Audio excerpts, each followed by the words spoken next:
আগে যেহেতু কোনো পদক্ষেপ ছিল না, এই জন্য কোনো রকম বর্ডারে কোনো কিছু হয় নাই। এখন যেহেতু আপনার পদক্ষেপ নিচ্ছেন দেখি তো এইসব ঘটনা ঘটছে। তা আপনারা আমাদের জনগণ সবসময় আমাদের সাহায্য করে যাচ্ছে। এই জনগণের এই সাহায্য এবং সহযোগিতা সবসময় থাকবে এবং বিজিবি কিন্তু সবসময় সীমান্তে রাট আছে এবং আমাদের সীমান্ত সম্পূর্ণভাবে সুরক্ষিত আছে।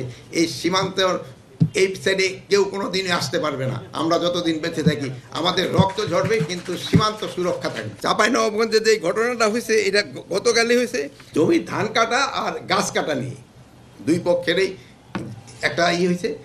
তো আমাদের অগপক্ষেও আহত হয়েছে, আমাদের পক্ষে আহত হয়েছে। তা আমাদের মিডিয়া আমি দেখি না, অগপক্ষে কিন্তু দুইজন সীমান্তরক্ষীও আহত হয়েছে।